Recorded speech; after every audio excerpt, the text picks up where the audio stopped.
Stop waiting for permission. Why Black women are building empires while you're still climbing broken ladders. Good evening, everyone. I want to start tonight by telling you about someone who's changing the way we think about power, resilience, and what it truly means to win.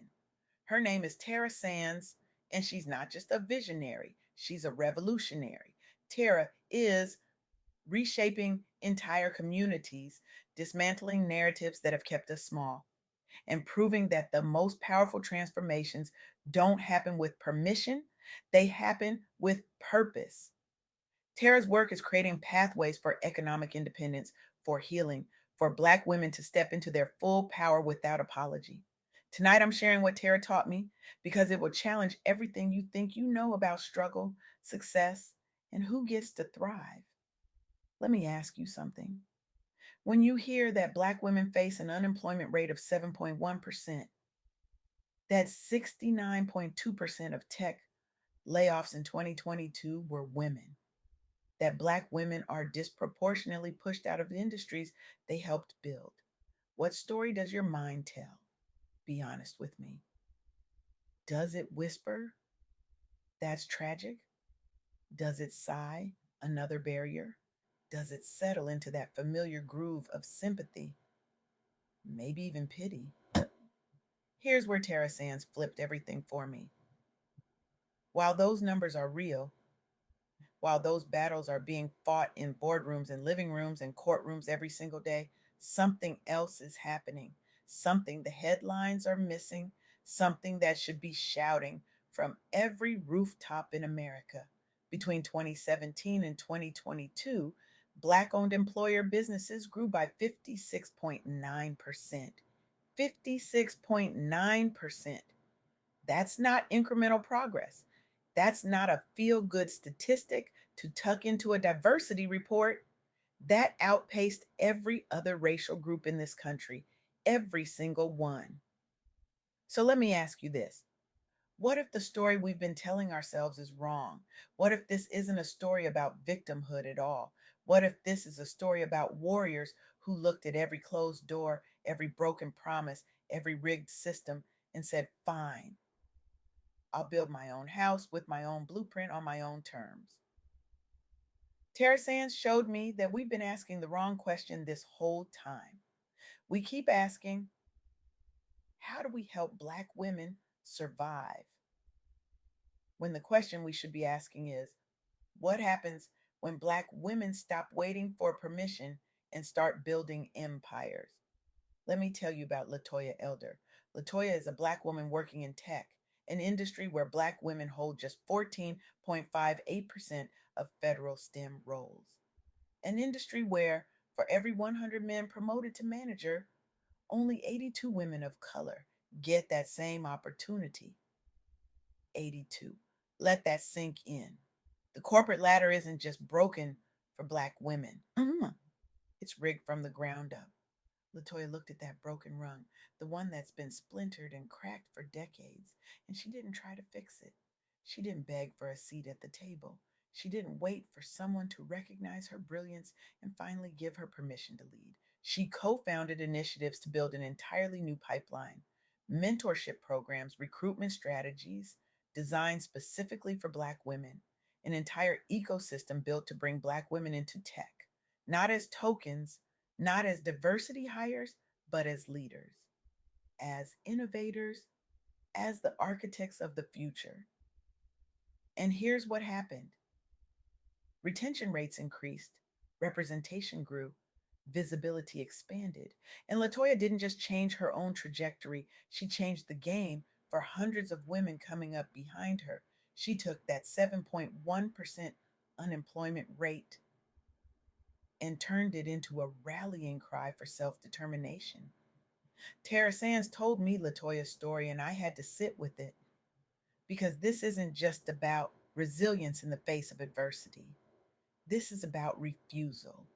A refusal to let someone else's broken system define your worth. A refusal to let barriers become your identity. A refusal to wait one more day for a world that was never designed to let you win. Now let's talk about Cheryl. Cheryl partnered with Latoya in this work. and she faced the exact same landscape. Tech layoffs hitting women the hardest, venture capital funding for women led startups sitting at a pathetic 2.3%, 35,000 women cut from federal jobs, Black teen unemployment hovering at 30.7%. If you wanted to write a story about why someone should give up, you'd have all the data you need. You'd have every reason to say, it's too hard, the system is too broken. Why bother? But Cheryl didn't give up. She didn't fold. She fought, she collaborated, she built alternative pathways for advancement, for visibility, for economic power. And in doing so, she contributed to a revolutionary shift, not a revolution that storms the gates with pitchforks and fury, a revolution that builds new gates, new cities, new worlds where Black women don't need permission to exist, to lead, to thrive. Terra Sands helped me see that Cheryl and Latoya aren't exceptions. They're not unicorns. They're not anomalies. They're the rule. They're part of a collective movement of Black women entrepreneurs who looked at a rigged economy, at a system designed to keep them out, and said, watch me anyway. Because here's the thing we need to talk about. We love to talk about the broken rung, we love to analyze the gap. 82 women of color promoted for every 100 men. We write reports about it. We host panels.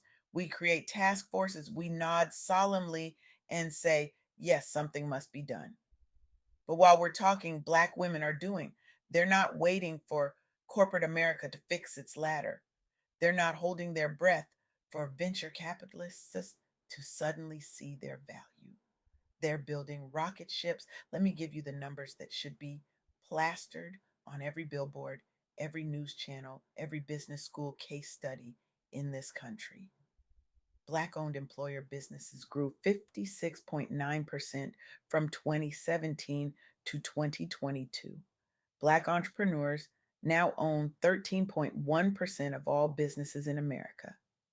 13.1% in an economy that was designed brick by brick, policy by policy to keep them out.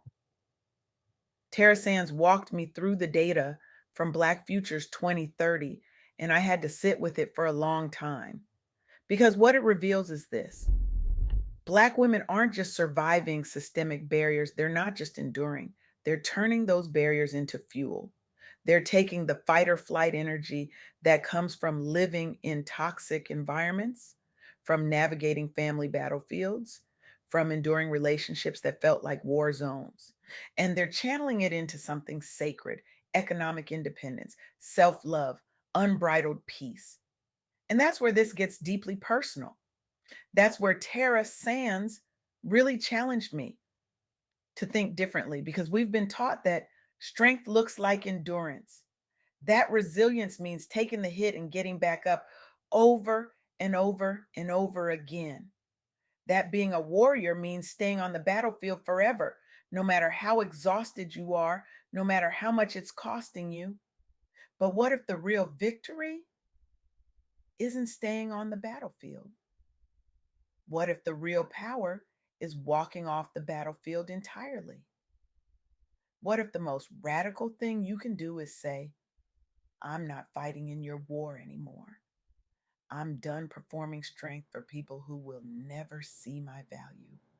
I'm building my own kingdom of peace. Terra Sands is helping Black women do exactly that. She's helping them shift from fight or flight survival mode to a space of thriving, from grinding themselves into dust to grounding themselves in joy, from carrying the weight of the world to setting it down with intention, with grace, with the kind of self love that changes everything. Let me paint you a picture of what this looks like. Imagine you've spent decades being the strong one, the one who holds the family together when everything's falling apart, the one who leads the team through crisis after crisis, the one who never complains, never falters, never asks for help because you learned early that no one was coming to save you. You've been promoted, sure, but not as fast as your male colleagues. You've been laid off maybe more than once, and each time you dusted yourself off and started over because that's what warriors do.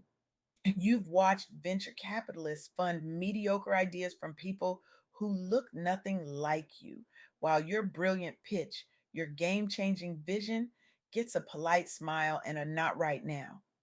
You could stay angry, you could stay exhausted, you could keep climbing that broken ladder, hoping the next rung holds, hoping this time will be different. Or you could do what Latoya did, what Cheryl did, what thousands of Black women entrepreneurs are doing right this very moment. You could build your own ladder, your own company, your own legacy. And here's the twist that Terra Sands made me see. When you do that, when you step fully into self determination, something miraculous happens. You don't just change your life, you change the economy, you change the narrative, you change what's possible for every Black girl watching you, wondering if she has permission to dream that big, to want that much, to take up that much space. Tara told me that this shift, this movement from survival to thriving, isn't just economic.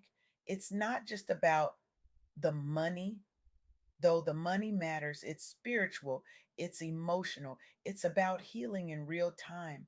It's about clearing the residuals, the trauma that lives in your body, that shows up in your relationships, in the way you move through the world. It's about learning that loving yourself isn't selfish, it's revolutionary. Because when Black women love themselves enough to say no, to set boundaries, to choose peace over performance, the whole system has to reckon with that. The whole system has to adjust. The whole game changes. And that's exactly what's happening right now.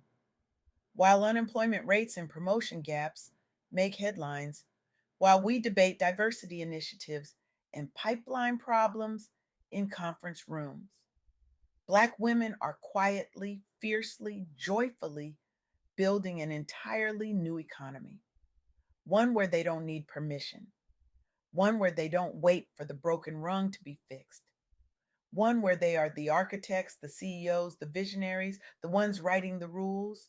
56.9% growth, outpacing every other group, not because the barriers disappeared, not because someone finally decided to be fair, but because Black women decided the barriers don't get the final word. So here's my question for you. And I want you to really sit with this. What battlefield are you still standing on? What war are you still fighting that was never yours to win? What corporate ladder? What toxic relationship? What exhausting role are you clinging to because you think that's what strength looks like? Terra Sands taught me that real strength is knowing when to walk away. Real power is building something new from the ground up. Real victory is waking up in unbridled peace, in joy so deep no one can shake it, in self love so fierce it becomes your foundation. And if Black women can do that, if they can turn 7.1% unemployment into 56.9% business growth, if they can transform systemic exclusion into economic empowerment, if they can build empires while the world tells them to be grateful for crumbs, then what's stopping you? What empire are you going to build? What battlefield are you finally going to walk away from? What is your season of rest, your era of self determination, your moment of choosing yourself look like? Because here's the truth Tara Sands left me with, and it's the truth I'm leaving you with tonight. You are not a victim of your circumstances. You are a warrior who has fought battles and won. And the next battle, the most important one, is the one where you choose yourself, where you build your own table, where you create your own peace, where you stop asking for permission and start taking what's already yours. The data is undeniable. The evidence is overwhelming. Black women are leading an economic revolution right now, not by asking for a seat, but by building the whole restaurant, the whole block, the whole damn city. So I'm not going to end tonight by wishing you well or telling you to take care. I'm going to challenge you. What bold, entrepreneurial, unapologetic step are you going to take today, right now, that moves you from survival to thriving? What door are you going to stop knocking on so you can build your own? What permission are you going to stop waiting for? Because the world isn't waiting. Your dreams aren't waiting. Your purpose isn't waiting. And if Terra Sands and warriors like Latoya and Cheryl have taught us anything, it's this: you don't need permission to be powerful. You just need to start. Thank you.